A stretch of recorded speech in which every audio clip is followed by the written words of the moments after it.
हरि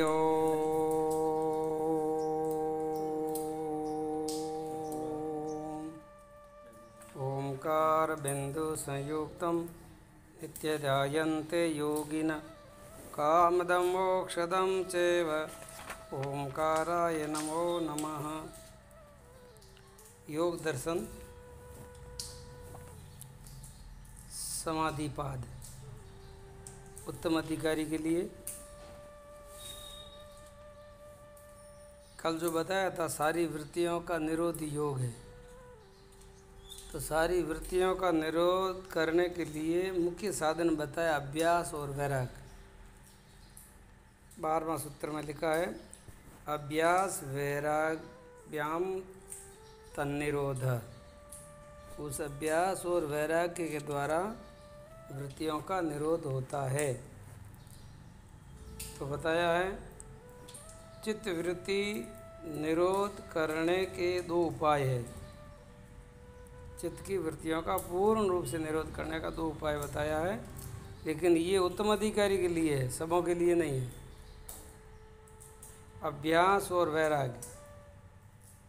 तो वैसे तो ये अभ्यास और वैराग्य सर्वभूमिका में काम करता है। साधना पाद में भी अभ्यास तो करना ही पड़ेगा,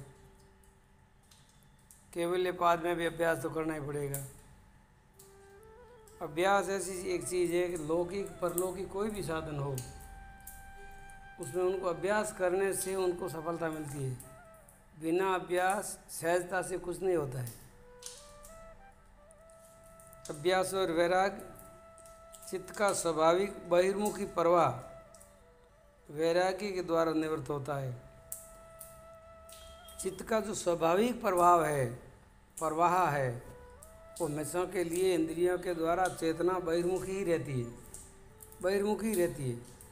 देखने में, सुनने में, बोलने में, चखने में, 5 विषयों में हमेशा के लिए जीवन की चेतना इंद्रियों के द्वारा बहिर्मुखी ही रहती है। उन बहिर्मुखी चेतना को अभ्यास के द्वारा अंतर्मुखी करना और अंतर्मुखी करके उस प्रवाह को स्थिर कर देना। तो ये ऐसी बातों से नहीं होगा। इनको बार बार इनका प्रयोग करोगे, बार बार इनका अभ्यास करोगे, जब इनकी सफलता मिलेगी। जब वृत्तियाँ धीरे धीरे निरोध होगी, वृत्तियाँ शांत होगी और वृत्तियाँ सब निरोध होगी, उस समय अपने जो चित्त की जो शांत दशा है, शांत अवस्था है, उसका प्रवाह हमेशा के लिए शांति की तरफ ही जाता है। आगे बताया है चित्त एक नदी है जिसमें वृत्तियों का प्रवाह बहता ही रहता है। इनकी 2 धाराएं हैं।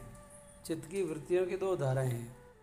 वैसे पहले भी कह दिया है, वृत्तियों का 2 बताया, 2 स्वरूप बताया, क्लिष्ट अक्लिष्ट। तो वही है, 2 प्रकार की धारा हैं। जो एक धारा तो संसार की तरफ जाती है, चित्त की वृत्तियों की एक धारा संसार के सागर की तरफ जाती है और दूसरी कल्याण के सागर की तरफ जाती है, मतलब परमात्मा की तरफ जाती है। तो परमात्मा की तरफ जाती हुई परमात्मा की तरफ ले जाने के लिए अभ्यास करना पड़ता है। चित्त की वृत्तियाँ संसार की तरफ जाती है, उनकी तरफ अभ्यास नहीं करना पड़ता, वो तो अपने आप जाता है, सहज रूप में जाती है।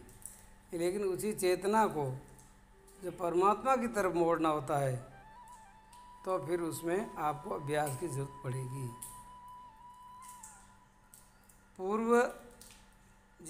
जिसने पूर्व जन्मों में सांसारिक विषयों के भोगार्थ कार्य किए हैं, उनकी वृत्तियों की धारा उन संस्कारों के कारण विषय मार्ग में बहती हुई वो संसार के सागर की तरफ ही जाती है। अब हर मनुष्य के, हर जीवों के पूर्वजन्मों के संस्कार तो होते ही हैं, और वो संस्कारों के बल से फिर वही संसार की तरफ ही जाएगी।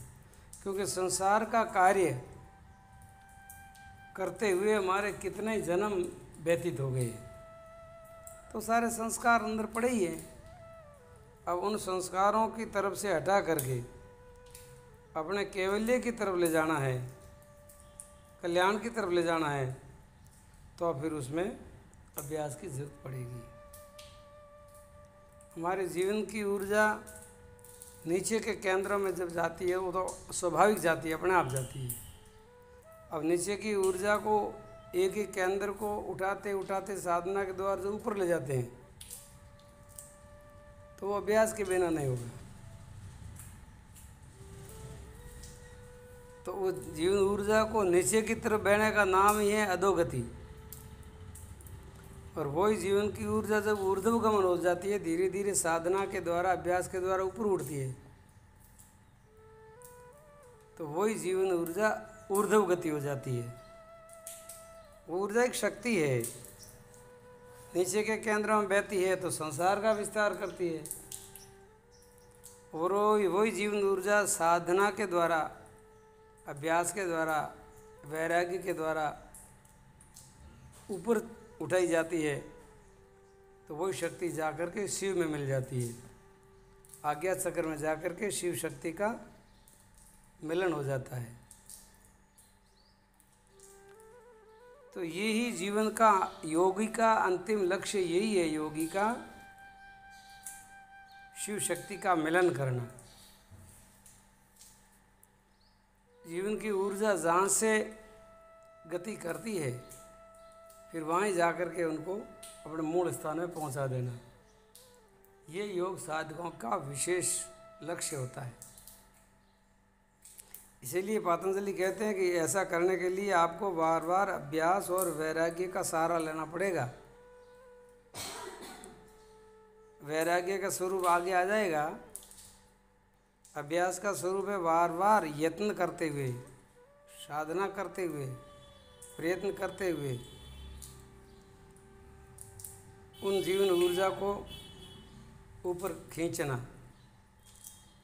अब वर्तमान में हमारे जीवन की स्थिति में जो ऊर्जा है वो बिल्कुल नीचे के केंद्र में स्थिर है, तो वह उससे आगे काम का विस्तार होता है, कामना का, भोगों का। फिर उसमें काम, क्रोध, लोभ, मोह वगैरह ये सब उसके कारण से ही पैदा होते हैं। फिर तमो प्रधान से प्रमाद, आलस्य, जड़ता, अज्ञानता, ये सारे के सारे ऊर्जा नीचे के केंद्रों में होने के कारण ही होते हैं।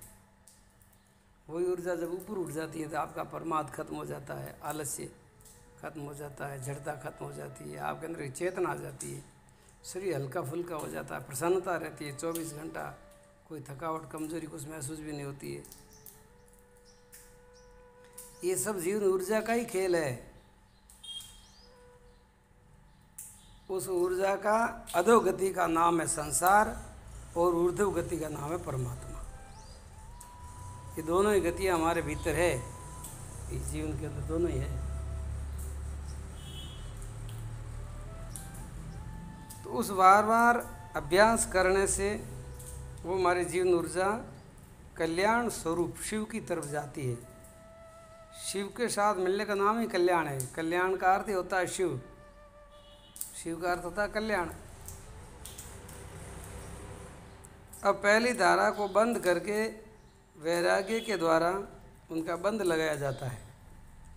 अब हमारी ऊर्जा, जीवन ऊर्जा संसार के विषयों की तरफ जाती है तो उनका बंद लगाना पड़ता है। जैसे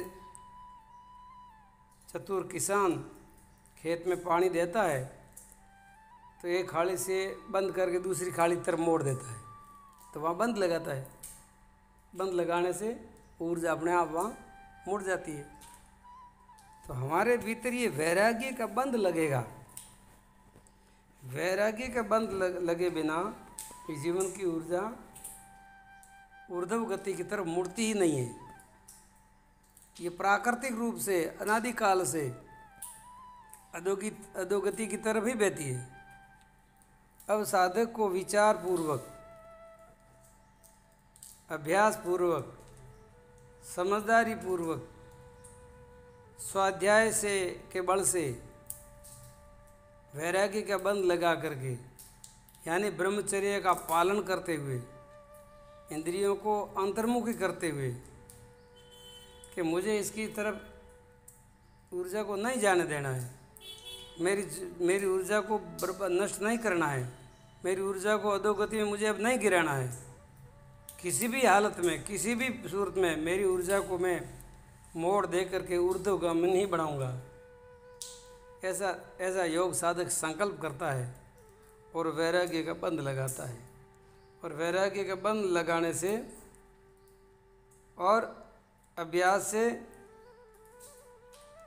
उनको मोड़ दिया जाता है कल्याण की तरफ। इसी कारण अभ्यास तथा वैराग्य दोनों ही इकट्ठे मिलकर के चित्त की वृत्तियों के निरोध में संयोग करते हैं। अब साधारण बात बताएं आपको।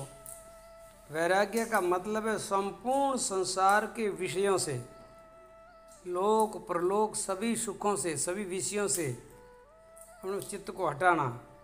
मुझे न तो स्वर्ग का सुख चाहिए, ना कोई लौकिक परलौकिक सुख चाहिए, मुझे किसी प्रकार का भौतिक सुख, न इंद्रियों का सुख नहीं चाहिए।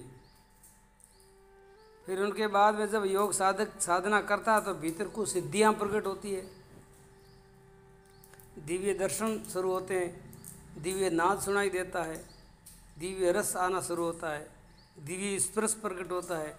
तो वहाँ भी योग साधक अटकता नहीं है, वो भी बाधा है, वो भी एक बंधन है। वहाँ भी ऊर्जा जब रुक जाती है तो ऊर्ध्वगामी होने में बाधा पड़ती है। तो ऐसे अलौकिक विषय जो योग साधना में सिद्धि के रूप में सामने आते हैं, लेकिन योग साधक उसमें भी रुचि नहीं लेता है। उससे भी उनको ऊपर उठना है, उससे भी आगे बढ़ना है। तो लोक परलोक, भौतिक, स्थूल या सूक्ष्म सारे विषयों का पूर्ण रूप से त्याग, वो भी कैसा, काग भिष्टा के समान। इंद्रियों का सुख, मन की कल्पनाओं का सुख, सूक्ष्म विषयों का सुख बिल्कुल गंदगी के जैसा समझ करके वहाँ के चित्त की वृत्तियों को हटा देना, टट्टी के समान समझ करके वहाँ से हटा देना कि मुझे इस कीचड़ की तरफ मेरी जीवन ऊर्जा को नष्ट नहीं करना है। ऐसा पक्का विचार करता है वो साधक योग सिद्धि को प्राप्त होता है और योग के शिखर पर पहुँचता है। और जीवन का जो अंतिम लक्ष्य है, जीवन का जो अंतिम ध्येय है, जीवन की जो अंतिम मंजिल है, योग की जो अंतिम मंजिल है, वो साधक उनको प्राप्त कर लेता है। उसके पहले बीच में कई रुकावटें आती है। संसार की तरफ से कुछ आपकी वाहवाही बढ़ जाती है, लोग आपकी बड़ी प्रशंसा करने लगते हैं, तो भी आप रुक सकते हैं। फिर अलौकिक सिद्धियां प्रकट होती है, तब आपको ऐसा महसूस होता है कि मैंने योग की सिद्धि प्राप्त कर ली, तो आप सिद्धियों में भी अटक सकते हैं। ये संपूर्ण जीवन ऊर्जा को अधोगति में सहयोगी है और ऊर्ध्व गति में सब बाधा है। तो योग साधक सच्ची ईमानदारी से, सच्ची लगन से अपने जीवन ऊर्जा को अभ्यास और वैराग्य के द्वारा पूर्ण रूप से अपनी स्वरूप स्थिति में, यानी योग साधक का अंतिम लक्ष्य है समाधि। और समाधि के आगे दो भेद बताते हैं, संप्रज्ञात असंप्रज्ञात। संप्रज्ञात समाधि के 4 भेद बताते हैं, वितर्क, विचार, विकल्प और आनंद, अस्मिता वगैरह। लेकिन उसमें भी वो साधक अटकता नहीं है, रुक जाता है, तो फिर आगे की यात्रा रुक जाती है। ये योग यात्रा है, ये अमृत की यात्रा है। ये योग यात्रा ही सत्य की यात्रा है। बाकी सब बातें करने से ये यात्रा नहीं होती है। ये इनके अपने जीवन में प्रयोग करके, प्रैक्टिकल रूप से करके इनका अनुभव करना होता है और अपनी ऊर्जा को सहस्त्र चक्र पर ले जाना, आज्ञा चक्र से भी ऊंचा, जब उनकी वास्तविक स्वरूप स्थिति होती है, उससे पहले नहीं होती है। तो बताते हैं ऐसा अभ्यास करने वाले के उनके चित्त की स्थिति में विषयों में यत्न करना, बार बार यत्न करना ही अभ्यास है। बार बार यत्न करना है किसका, कि अपने स्वरूप स्थिति की तरफ आगे बढ़ने के लिए जितना जो प्रयत्न किया जाए उनको अभ्यास कहते हैं। तो आज ये थोड़ा बहुत आपको अभ्यास के बारे में बताया है, वैराग्य के बारे में छोटे रूप में बता दिया आपको। संपूर्ण लोक परलोक के विषय को देत सर्व को त्याग, ऐसी इच्छा होत है ताका नाम वैराग, उनको वैराग कहते हैं। वैराग्य के बिना कोई योग सिद्धि को प्राप्त होता नहीं है। वैराग्य के बिना संसार से टूटोगे नहीं और अभ्यास के बिना परमात्मा से जुड़ोगे नहीं। जुड़ने का नाम योग है। अब जब तक हम संसार के विषयों से जुड़े हुए हैं, जब तक हम वियोग की दशा में हैं, योग की दशा में हम नहीं हैं। इसलिए आगे का सत्संग कल। बोलिए सच्चिदानंद भगवान की जय हो।